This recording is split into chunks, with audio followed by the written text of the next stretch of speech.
I want you to get together. I want you to get together. Hello everyone. Today I want to continue talking about clowns and their relation to the Nephilim giants of the past. Now, if you followed the episodes up until now, you'll understand I've already made a solid enough case, I believe, to say that the offspring of fallen angels mating with human women created monsters which looked like what we would today call a clown in Western culture. However, when I say clown, something like Ronald McDonald here, if we can get this picture up quickly, this image you're seeing essentially is merely a caricature of the real thing, an archetypal reference to the Nephilim giants of the past. I've explained that the Nephilim have pale white skin, red hair, and were cannibals. So the red around the mouth you see here and the nose is because they were digging in to human flesh. Quick reference to throw in here. See this little slit just below the eyes? I also believe this is a reference to the reptilian nature of these beings, as they are said to be, some of the fallen angels were reptilian-like, and their offspring therefore had reptilian-like features too, like the slit in the eye. So I think as a clown, often you see with the crosses in the eye, this may be a reference to that, I have heard. So that's a very interesting thing to throw in there. So yeah, I've explained there briefly. If you haven't already watched the videos, they're in a playlist. I suggest you go check them out on my channel, because this is now the 4th or 5th video, I think, in relation to this series. And what I'm about to say may not make much sense unless you go back and watch those videos first. But there's a quick recap. So moving on, I've been collecting so many pictures and images of cultural references to the Nephilim clowns. In the meantime, I've also been trying to draw what they probably would have looked like in the past. Here's a very quick sketch of what I'm kind of imagining here. As you can see, this red hair, the hair growing as though a jester hat would grow. Sorry, moving back there. So yeah, they would have had probably black and white clothing on to some extent. They had long necks, large craniums, skulls, big wide reptilian smiles, big eyes, often blue. I don't know what the pupils would look like. It may have varied among many different types. But in the background here, you can see people wrestling with one of these giants with the hair in the same shape. And I'm theorizing this is probably where we got the jester image from, with the hat that curls over, because of the way the hair was shaped. Here's the blood around the mouth as it's holding some human's head down here in its arms. So yeah, these things would have been vicious, ugly, disgusting looking monsters. That's a fact. The flood didn't just happen for no reason. These are the things which God was trying to remove off the face of the earth. Here's a more detailed drawing I've done recently based on the skulls and what they look like. I think this is probably close to something similar.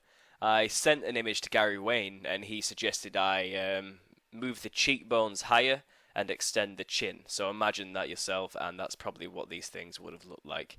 So there's my imaginings so far. As a side profile, here's the hair curling down, and the same in the back on this large, wrinkly, snake-like, serpentine-like skinned monster. Put blood around the mouth and a red on the nose. You've got a clown. This is what a clown would look like. So I think I am close to what I'm trying to say here. So where to begin? I mean, do I talk about films? Do I talk about what I've seen in the fashion industry or ancient culture? Now, I'm going to go with films today because it's probably the most popular and the most interesting. But let's just stick to just a couple films for now, because I want to keep these videos quite short so people's attention spans don't go off the rails and they just disappear. So let's talk about Alice in Wonderland. That's a very popular one. It's the first thing on my list here. And once again, in reference to the clowns, we have the Queen of Hearts. My trivial knowledge on this Film is lacking. I haven't seen the original film since I was a child, and I didn't bother to rewatch the new film. But we're looking at archetypal images here. Now, obviously, Alice is in some kind of fractaled, bizarre underworld, in deep down some rabbit hole, where bizarre creatures and beings of a psychedelic nature are residing in their own kind of kingdom, and that is exactly what the Nephilim are doing right now, biblically speaking. They were wiped out by the flood, put on the other side in their spiritual forms, behind a veil here on earth in their own dimension, and people, Satanists, who worship these demonic entities, which is what they are now, demons, try consistently to get to the other side, or get them from the other side here. So Alice in Wonderland is basically saying, let's go to the other side and see what's going on. And we have clown-looking entities. So here's the Queen of Hearts with her wild red hair, big and bushy to give the impression that the skull is much bigger. Head is very large compared to the body, as you can see, so a reference to the large craniums of the Nephilim. She has red around the mouth and pale white skin. So another archetype reference to what I believe is the Nephilim. The blue around the eyeshadow, I'm realizing, is that these Nephilim beings had either green or blue eyes. So that's probably what that is all about. Here we have Tweedledee and Tweedledum in this, again, very trippy, fractalized, natured realm. And they have, what I thought was quite interesting, is though they are pale skinned, they don't have the wild hair, but they do have this repeating pattern, which I've noticed and referenced in other videos, of the black and white lines, which I believe is a reference to the fractaled, duality, principled nature of the realm they are trapped in. Another example of the black and white fractal lines we can see in ancient cultures is something like this in the Heyoka Tribe, where this being, this entity, which is believed if you do the dance it will bring rain and thunder, had the black and white fractal lines. I've mentioned it in other videos, so you can go have a check on them as well.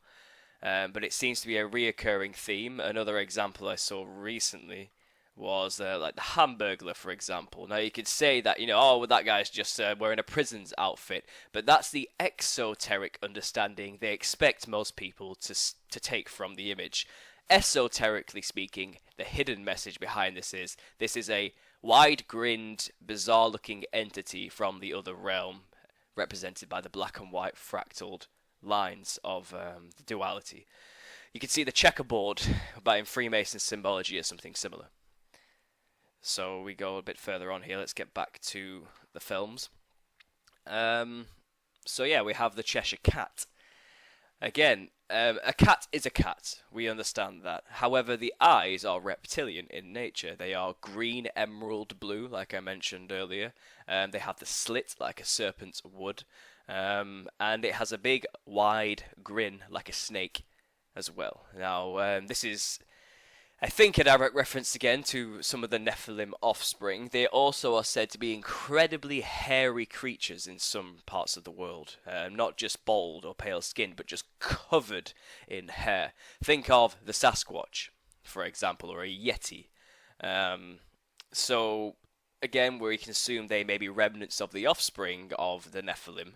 And here we have another direct reference to, on the other side, in the veil, in the fractal matrix, a wide-grinned, sharp-toothed, reptilian-eyed, hairy creature, which I think is fascinating. Now, it's not the first time a cat like this has been referenced before. There's an old book created in Russia during the communist regime called Master and Margarita, and there is a cat in there which decapitates people and is kind of a smooth-talking, witty 50s-style gangster. Who has these eyes, just not dissimilar from what we saw from the Cheshire Cat. Reptilian eyes, cat eyes, the same, so there's a reference of some kind. But if we keep going along here, you can see this thing's called Behemoth. And Behemoth is a demon. It's a monster. It's something which is, biblically speaking, a demon. And one of his associates here, wearing a black and white lined fractaled suit in the colours of Satanism, which is black and red, wearing the hat, which is the Mad Hatter we could talk about in a second from Alice in Wonderland. He has red hair and pale white skin. So another reference there in movie and theatre. This is a reoccurring theme. Obviously you saw there the chess symbol as well. referencing the black and white checkerboard of the chessboard.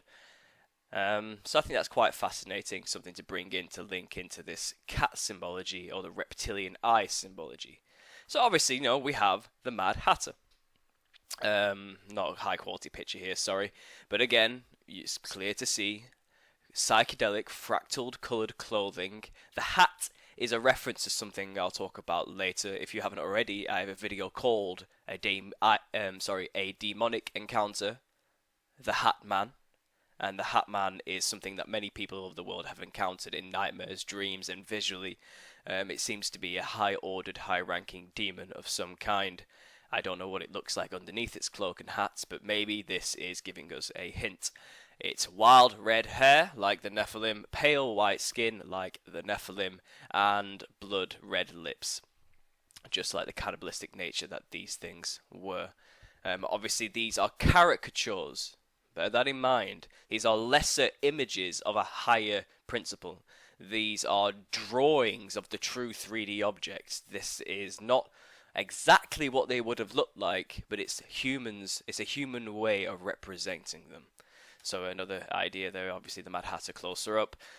Are you beginning to see a reoccurring theme here? They've given him cat-like, reptilian, green, emerald green eyes as well. So something to bear in mind. So that's that for now. We'll sum it up here, just to give you a reference to back up the things I've been saying prior, and that is this film here, Alice in Wonderland. Another reference to Nephilim giants. I'll speak to you soon. I'll bring more information to you. I'll do this one video at a time. I'll go through each film. We'll go through each reference. I hope you enjoy this series. I hope you're getting something out of it. I think this is a very important piece to the puzzle. So, if you have anything you want to add to this, any films you can remember where clowns were referenced, please send me. I will appreciate it beyond belief, because this is difficult. I'm not an expert on films. I don't bother myself with television.